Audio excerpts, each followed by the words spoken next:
Kasama natin ngayong gabi via Zoom ang isa sa mga masugid na advocate ng karapatan ng Pilipinas sa West Philippine Sea, si dating Supreme Court Justice Antonio Carpio. Justice Carpio, magandang gabi po sa inyo. Magandang gabi, Pinky. Magandang gabi sa mga televiewers natin. Una po, pag-usapan natin yung suggestion ni Senator Tolentino na umupa na lang daw tayo ng mga barko para ang Pilipinas para po ma-deploy kaagad ito, agad-agad sa West Philippine Sea. Posible ho ba ito? Is this a good idea para tapatan natin yung dami ng mga barko ng China sa lugar? Well, that's a good idea pag may mahanap tayong mga barko na pwede i-lease, no? Because mabilisan yan. Pero baka mahirap maghanap na mga Coast Guard vessels na i-lease lang. Pero we should try it. Okay. Napaliwanag ng Coast Guard kung bakit daw po kailangan alisin yung BRP Teresa Magbanua sa Escoda Shoal, yung pong tinawag nilang seaworthiness ng barko matapos nga masira dahil na binangga ng barko ng China, yung pong kalusugan ng ating mga crew doon at pati na rin yung sama ng panahon. Yun nga lang ho ba ang talagang dahilan sa palagay ninyo, Justice, sa pag-alis ng Magbanua doon? Oo. I think klaro naman na nauubos na yung supplies nila, no? At saka madami nang nagkasakit sa kanila, sa crew members. At the weather was getting bad also. So I think tama naman yung decision to withdraw. Pero may pinadala naman tayong may sabi ng Coast Guard, nagpadala sila ng another 44-meter boat to replace. Now, we don't know kung saan na ngayon yung 44-meter o umabot na ba sa shoal o hinarang ba. We still don't know. Opo. At yun po ang medyo matipid po sila doon sa detalye tungkol dito sa barko na ipinadala nga dyan sa Escoda Shoal.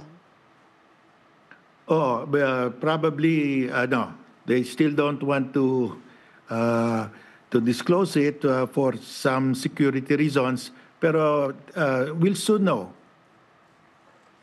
Okay, Justice Carpio, si Corina po ito. Na-interview po si Defense Secretary Gilbert Teodoro sa isang American Public Affairs Program. Ano po?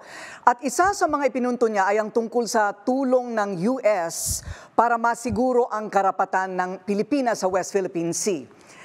Magkakaiba po at magkatunggali ang ibang mga opinyon tungkol sa pagdikit ng Pilipinas sa Amerika sa usaping ito. Sa palagay po ninyo, tama po ba ang hakbang na iyon na maging parang big brother na sasandala ng Pilipinas ang Amerika sa issue na ito? Ang posisyon ko, yung offer ng US to escort our resupply ship, tanggapin na natin.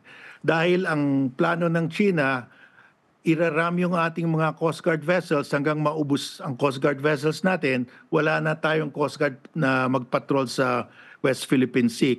Kakonti lang yung ating mga Coast Guard vessels eh. Dalawa lang yung malalaking Coast Guard vessels natin. Yung BRP Melchora Aquino at saka yung Teresa Magbanua.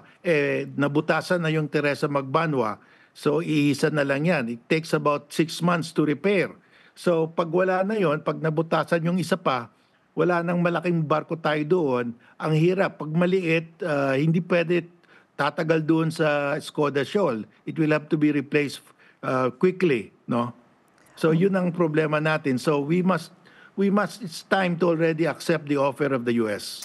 Mayroon po ba kayong opinion tungkol sa magiging epekto o resulta o epekto ng resulta ng US presidential election sa Nobyembre sa usapin po na ito ng West Philippine Sea?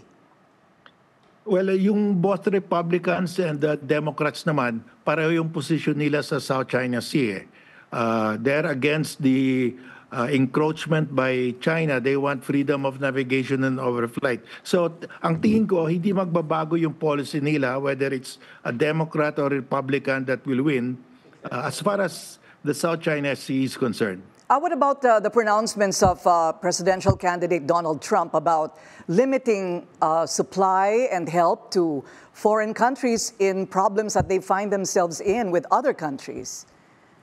Well, so far hindi naman tayo kasama doon. Ang tinutukoy niya lang yung South Korea at saka Taiwan dahil they're capable of paying for the upkeep of the troops, no, in their areas.